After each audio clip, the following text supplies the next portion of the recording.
The war in the Pacific began with laughter, the confident, dismissive laughter of men who believed themselves invincible. In Tokyo, inside smoke-filled command rooms, Japanese generals pored over maps of the Pacific, their fingers tracing distant islands.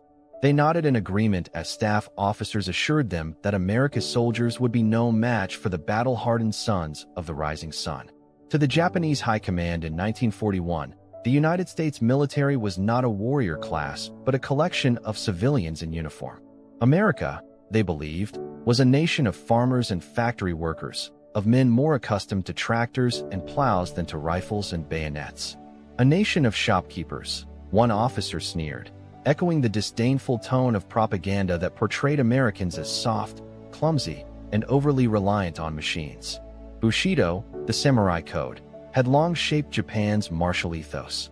To these officers, the farm boys of Iowa and Kansas were not warriors. They were amateurs pretending at soldiering. And yet, in the very soil of those farms lay the seeds of resilience.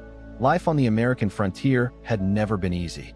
Generations of farm families had grown up with long days of backbreaking labor, enduring drought, storms, and isolation. They were men and women who rose before dawn, tilled the earth, and survived on endurance.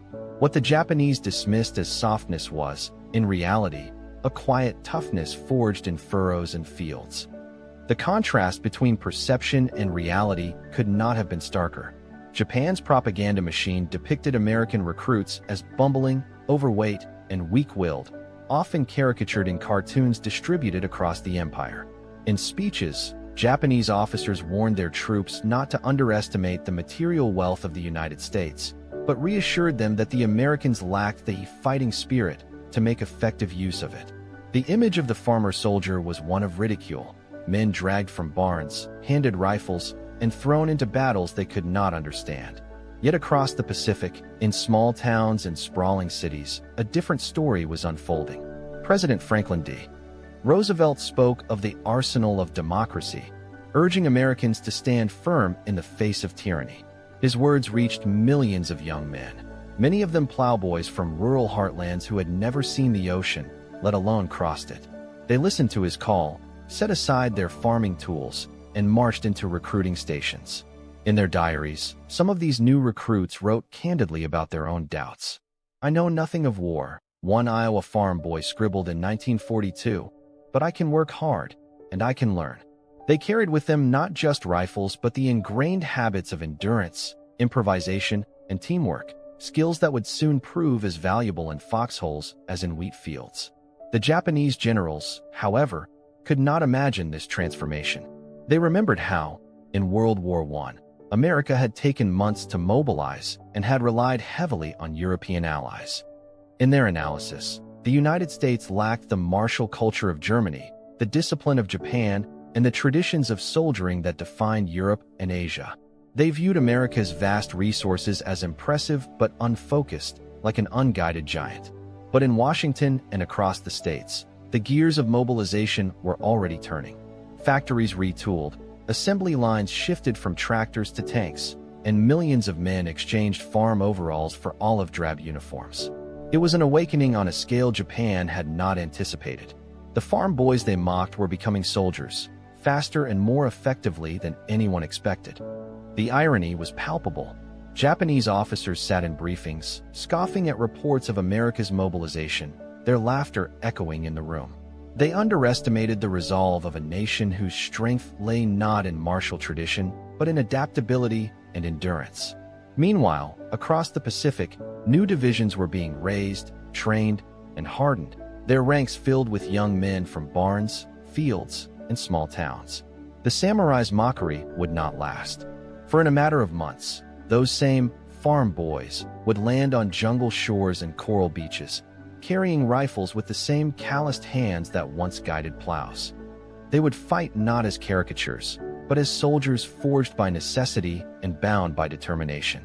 As the chapter closes, the image sharpens. Japanese laughter drifting over maps of the Pacific, contrasted with the thunder of American factories and the steady tramp of boots on training grounds.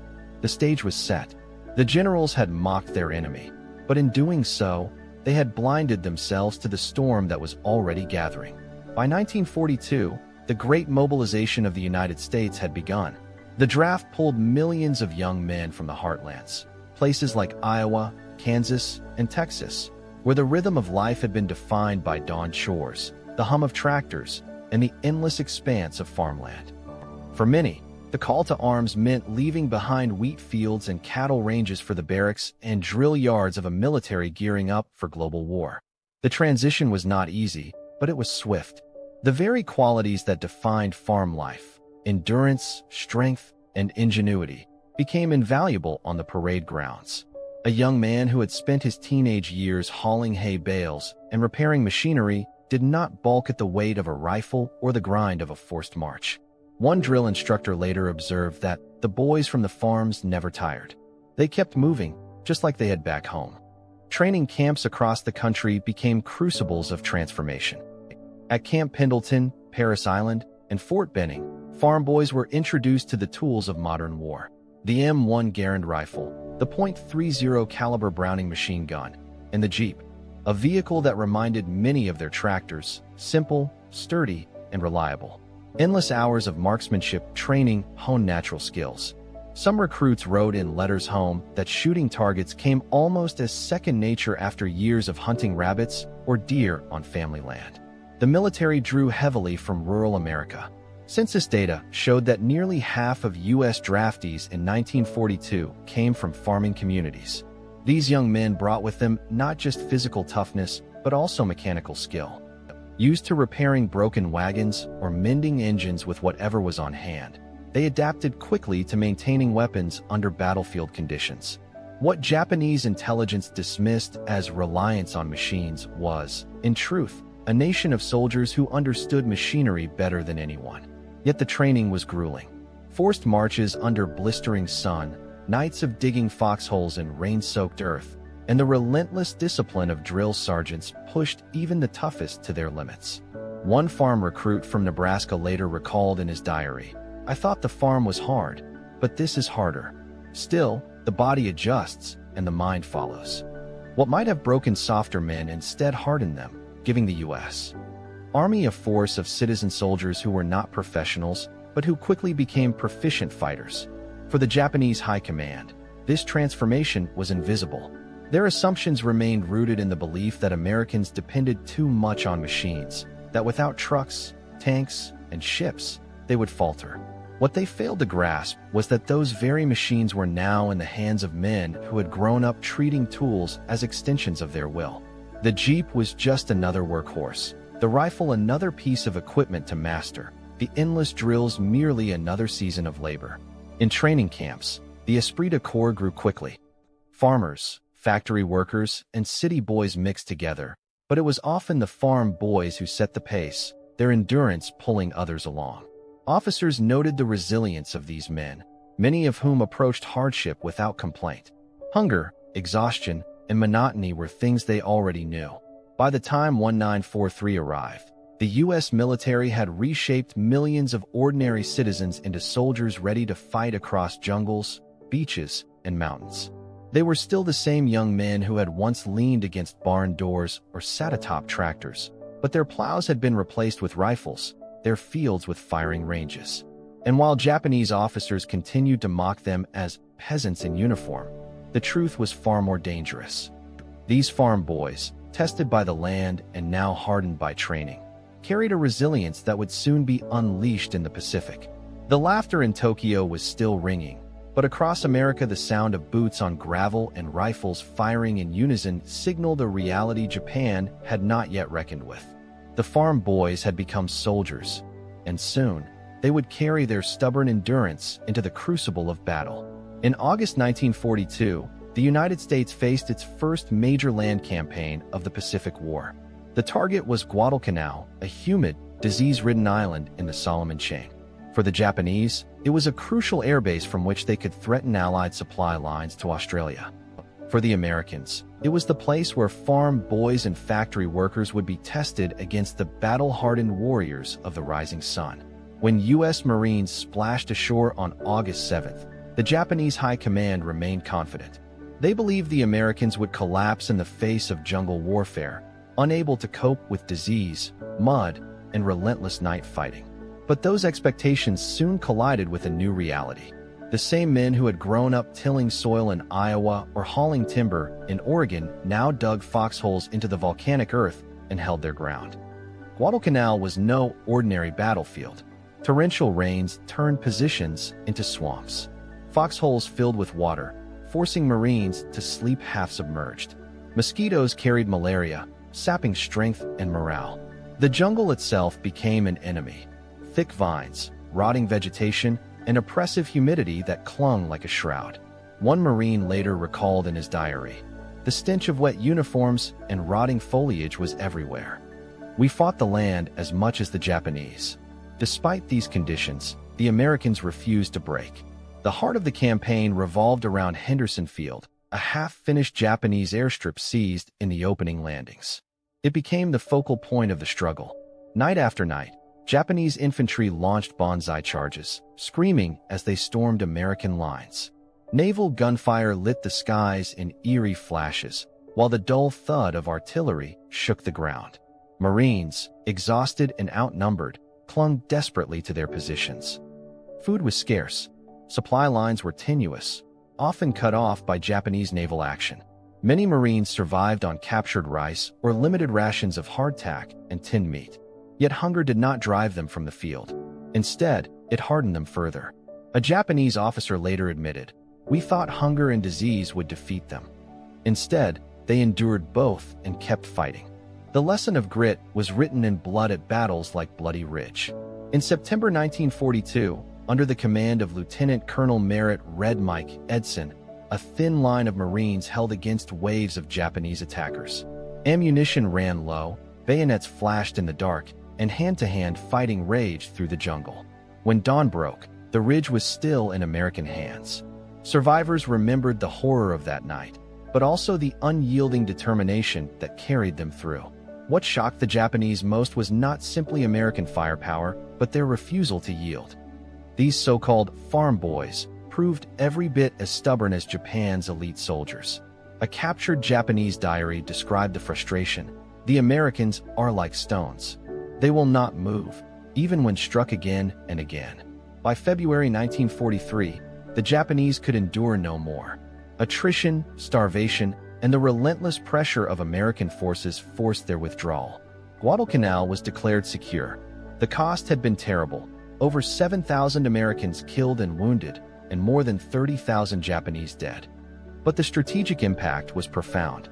The myth of American weakness had been shattered. Guadalcanal revealed a truth the Japanese had refused to see. America's army of farmers, mechanics, and clerks could withstand the harshest trials of war. They did not collapse under jungle disease.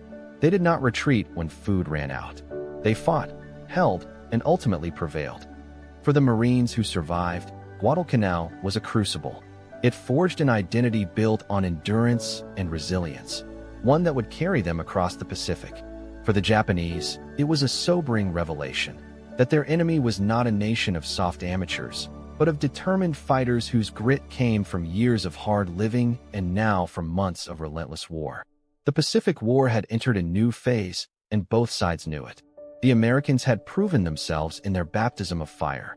Ahead lay new battles: Tarawa, Saipan, Iwo Jima. But the lesson of Guadalcanal was clear. Japan had underestimated its enemy, and it would pay the price. The victory at Guadalcanal had shattered Japan's illusion of easy triumph. But the Pacific War was far from decided. In 1943 and 1944, the United States launched its brutal island-hopping strategy, a campaign of relentless assaults across coral atolls and jungle-covered strongholds. Each battle was a crucible, testing the endurance of young Americans, many only months removed from farms in Iowa, Kansas, and Texas. At Tarawa in November 1943, the Marines faced their bloodiest baptism yet. The tiny atoll, barely 3 miles long, bristled with bunkers, artillery, and barbed wire. When the first waves of Higgins boats grounded on shallow reefs, Marines were forced to wade through chest-deep water for hundreds of yards. Japanese machine guns tore into them as they struggled forward. Survivors recalled the sea turning red, bodies floating in the surf, and comrades collapsing just feet away. In 76 hours of fighting, more than 1,000 Americans lay dead, a shocking toll for such a small speck of land. Yet Tarawa was secured, proving that Japan's island fortresses could be taken, though only at staggering cost. From Tarawa, the campaign pressed onward. In June 1944, U.S. forces stormed Saipan, an island whose capture would put American bombers within striking distance of Tokyo. Here, the farm boys of America faced not only entrenched defenders, but also thousands of terrified civilians, many of whom had been told by Japanese propaganda that Americans were monsters. The battle raged across cane fields and volcanic ridges. Nights echoed with screams as Japanese banzai charges crashed into American lines. In one of the war's largest mass suicides, Japanese soldiers and civilians leapt from the cliffs of Marpy Point rather than surrender. A Marine from Indiana later wrote to his parents, "We thought we'd seen the worst on Tarawa, but Saipan was like walking through the gates of hell itself." If Saipan was hell, Peleliu was a furnace.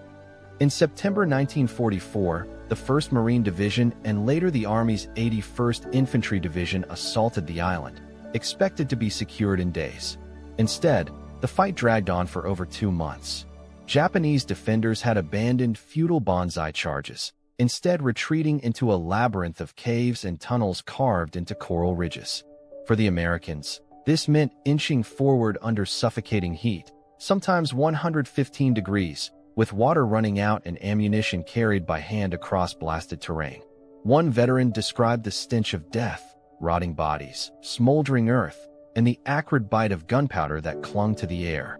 By the time Peleliu was declared secure, over 10,000 Japanese lay dead, and nearly 9,000 Americans had been killed or wounded. The price was so high that even commanders questioned the necessity of the battle. Amid these horrors, the resilience of America's so-called farm boys became unmistakable. They hauled crates of ammunition through knee-deep mud, built makeshift airstrips under fire, and turned shattered beaches into supply hubs.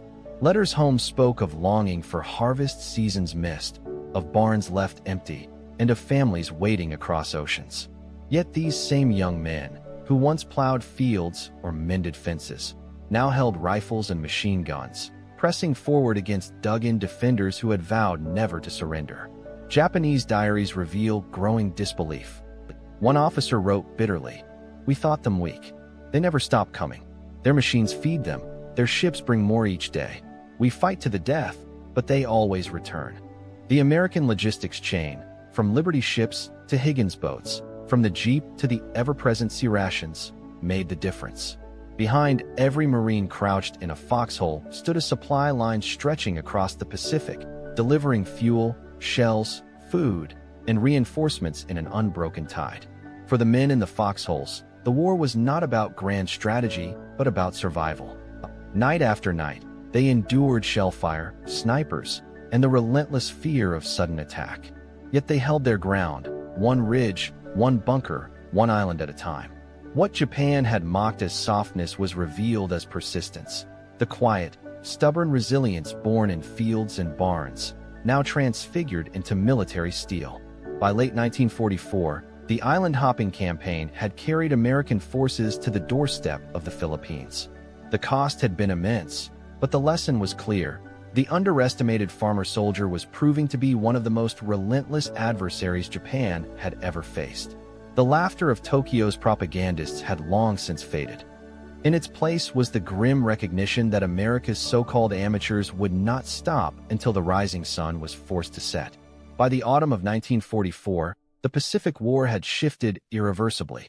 Island by island, the Japanese defensive ring had been cracked open, and General Douglas MacArthur prepared to make good on his famous promise, "I shall return." His stage was the Philippines, once a U.S. possession, now ground under 2 years of brutal Japanese occupation. For the American farm boys, turned soldiers, Leyte would be both a liberation and a reckoning. On October 20th, 1944, the first waves of U.S. troops waded ashore at Red Beach near Tacloban. The scene was apocalyptic. Thunder from naval gunfire shook the earth, while skies filled with the drone of carrier aircraft pounding Japanese positions inland. Soldiers, some barely out of their teens, slogged through chest-deep surf into a storm of machine gun fire. One infantryman later remembered the strangeness of charging through rice paddies, fields that reminded him of home, only now churned by shellfire and streaked with tracer rounds. For many, the farm furrows of Iowa and Kansas had been replaced by the muddy terraces of Leyte. Civilians emerged cautiously from bamboo huts and jungle clearings. Thin, starving, and barefoot, they greeted the advancing GIs with tears, gifts of coconuts, and whispered thanks. The liberation was not an abstract campaign. It was written in the relief etched on Filipino faces who had survived occupation. Letters home from American soldiers spoke of the joy of being welcomed as liberators, but also the grim responsibility of restoring a land scarred by war. Yet Leyte was no easy prize. Tropical storms turned roads into quagmires, swallowing jeeps and trucks whole. Supply convoys slogged forward on improvised tracks of coconut logs, the deuce and a half, trucks groaning under the weight of ammunition and rations. For men who had once wrestled farm machinery out of mud, the challenges were familiar. Improvisation became survival. Tractors back home had trained them to keep engines running in impossible conditions, now applied to stalled tanks and bogged-down artillery. The Japanese, determined to hold the Philippines, counterattacked ferociously. At sea, the Imperial Navy gambled everything in the largest naval battle of the war, Leyte Gulf. Between October 23rd and 26th, separate clashes erupted across hundreds of miles of ocean. Battleships fired broadsides under the night sky, aircraft swarmed from carriers, and kamikaze pilots made their first mass attacks, hurling themselves into American ships. By its end, Japan's navy was shattered, losing 4 carriers, 3 battleships, and nearly 10,000 sailors. The U.S. fleet, though bloodied, stood victorious, ensuring that the American advance could not be stopped. On land, the campaign ground forward through rice paddies, forests, and ridges. Japanese units launched desperate banzai charges, hurling themselves into withering American fire. Yet unlike earlier battles, the Americans did not merely endure. They pressed forward relentlessly, coordinated by overwhelming air, artillery, and naval support. Veterans later recalled the eerie sensation of driving tanks and trucks through fields that looked like their farms back home, only now littered with wreckage and bodies. It was like harvesting, one soldier reflected grimly. Only the crop was war itself. By December, U.S. forces had secured much of Leyte, though fighting continued into early 1945. For many American units, it was the first time they had liberated rather than merely captured. Filipino civilians, waving makeshift flags, walked alongside convoys, their cheers mingling with the rumble of trucks. The occupation was ending. The tide of the war had turned. Japanese propaganda still insisted the Americans were clumsy, machine-bound amateurs. But diaries from Japanese officers on Leyte told another story. Their numbers never end. Their firepower never stops. Even in mud, even in storm, they advance. The farmer soldiers of America had proven once again that resilience, not rhetoric, defined victory. Their strength was not only in rifles and tanks, but in the quiet determination carried from the fields of home to the battlefields of the Pacific. Leyte was more than a battle. It was a signal. The road to Tokyo had opened, and with it, the final phase of the war. By 1945, the Pacific War had become a campaign of annihilation. What began with mockery in Tokyo briefing rooms now reached its final, brutal crescendo. The Japanese military, once dismissive of America's farm boys, was about to face their resolve at Iwo Jima and Okinawa, battles that defined the very essence of endurance and sacrifice. On February 19, 1945, the black volcanic sands of Iwo Jima erupted in violence. Waves of Marines stormed ashore, only to be met by a storm of machine gun fire and artillery concealed within a honeycomb of bunkers and tunnels. The island, only 8 square miles, became one of the most contested pieces of ground in history. Beaches choked with wreckage, landing craft torn apart, tanks immobilized in ash, and bodies scattered across the shoreline. You could smell sulfur and cordite everywhere, one Marine later recalled, describing foxholes dug into hot, shifting sand that burned skin and clung to gear. After days of savage combat, a platoon ascended Mount Suribachi. On February 23rd, the American flag was raised against the wind, captured in Joe Rosenthal's immortal photograph. For a brief moment, the image symbolized triumph. Yet beneath the rising flag, the battle raged on. Nearly 7,000 Americans were killed and over 20,000 wounded in securing the island. For the Japanese garrison, almost all perished, fighting to the last man in accordance with Bushido. But if Iwo Jima was hell, Okinawa was worse. On April 1st, 1945, Easter Sunday, American forces landed on Okinawa. Initially, the beaches seemed eerily quiet. Then the storm broke. Japanese artillery, mortars, and machine guns unleashed a torrent of fire from fortified ridges inland. The island's rugged terrain turned every valley into a killing ground. Torrential rains transformed fields into quagmires where trucks and tanks bogged down, forcing soldiers to haul supplies by hand. Above the beaches, the skies themselves became weapons. Kamikaze pilots, in desperate waves, hurled their aircraft into U.S. warships. Between April and June, nearly 2,000 kamikaze attacks sank or damaged scores of vessels, filling the horizon with smoke and fire. Sailors later recalled the eerie whistle of diving planes, followed by explosions that lit the night like false dawns. Yet the fleet held, its guns blazing day and night to shield the soldiers ashore. For the infantry on Okinawa, the ordeal was relentless. Cave by cave, ridge by ridge, they advanced under constant fire. Foxholes flooded with rainwater. Corpses lay unburied in the mud. Disease spread almost as quickly as fear. Every night we expected them to come, one soldier wrote, describing the terror of bonsai charges that seemed to rise out of the darkness.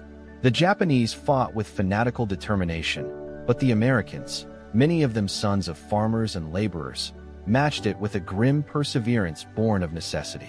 Logistics, too, played its silent part. Endless convoys of trucks, Higgins boats, and supply ships fed the advance. Ammunition, food, and medical supplies kept flowing despite kamikazes, storms, and the sheer exhaustion of men at the breaking point. Where Japanese commanders once dismissed Americans as soft, they now faced an enemy who simply would not stop coming. When Okinawa finally fell in June 1945, the cost was staggering. More than 12,000 Americans killed, over 36,000 wounded, and more than 100,000 Japanese soldiers dead. Civilians, caught in the inferno, suffered horrific losses. The battle foreshadowed what an invasion of the Japanese home islands might mean, a prospect so grim it hastened the decision to use atomic weapons. For Japan's leaders, the lesson was undeniable. The very qualities they had mocked, the endurance of farmers, the ingenuity of mechanics, the stubborn will of ordinary men, had proven decisive. From Iwo Jima's volcanic slopes to Okinawa's rain-soaked ridges, America's citizen soldiers had fought with a tenacity that defied every expectation. The laughter that once echoed in Tokyo war rooms was gone. In its place was silence, broken only by the distant rumble of American convoys and the thunder of artillery, a reminder that the tide of war had turned, carried forward by those underestimated farm boys who refused to break. By the summer of 1945, the great irony of the Pacific War was impossible to ignore. For years earlier, Japan's generals and propagandists had dismissed America's fighting men as soft, untrained farm boys, men who, in their eyes, belonged behind a plow rather than on a battlefield. Yet by war's end, it was those very farm boys who had marched across half the Pacific, stormed beaches, endured jungles, and forced the once proud Imperial Army into retreat. From the coral atolls of Tarawa to the volcanic slopes of Iwo Jima, the citizen soldiers of America had proven themselves again and again. Most were not professionals. They had been clerks, machinists, and farmers only months before donning the uniform. Yet their endurance, sharpened by years of labor in fields and factories, translated into a stubborn resilience that no amount of Japanese mockery could erase. Historians later observed that the United States had revived and redefined the ancient idea of the citizen soldier. Unlike the militarized societies of Europe and Asia, America had relied on ordinary men, hastily trained but backed by an industrial juggernaut. Together, The tractor driver and the assembly line worker became riflemen, gunners, and engineers, an improvised army that overwhelmed even seasoned professionals through sheer determination and logistical power. Japanese officers themselves admitted this transformation. Diaries and post-war interviews reveal a grudging respect for the Americans they once mocked. One officer confessed that the farm boys had displayed a strength of spirit the Japanese had not anticipated. Where Bushido expected an opponent to break, the Americans instead dug in, regrouped, and came back stronger. For those who survived, the war left scars deeper than any battlefield trench. Millions of veterans returned to small towns and farms across Iowa, Kansas, and Texas. They resumed plowing fields and harvesting crops, but they carried with them memories of Guadalcanal foxholes, Saipan ridges, and Okinawa's rain-soaked hills. Letters and memoirs written years later reveal the quiet pride of men who knew they had been underestimated and who had proved themselves in the most unforgiving crucible imaginable. In the post-war years, the legacy of these soldiers was written not only in history books, but in the landscape itself. Jeeps and surplus trucks, once tools of war, now roamed rural highways. Former Marines and infantrymen built families, farms, and businesses, reshaping America with the same grit they had carried through battle. They were no longer merely farm boys, but veterans who had fought in one of history's most brutal wars and prevailed. Japan, too, bore the lesson. Its early arrogance, the belief that America's rural youth could never match the discipline of the imperial soldier, had blinded its leaders to reality. In the end, it was not only tanks, planes, or ships that defeated them, but the unbreakable will of men they had mocked. The closing image of the war was not of laughter in Tokyo command rooms, but of endless lines of American soldiers standing victorious across the Pacific. Their boots pressed into volcanic ash, coral sand, and mud-soaked rice paddies, ground once thought untouchable. These were the same men who had once guided mules, harvested wheat, and milked cows. Now, they had toppled an empire. The legacy of the farm boy soldier was unmistakable. Underestimated at the start, underestimated no more. Their endurance, forged in barns and fields, had helped carry America to victory and reshaped the very meaning of modern war.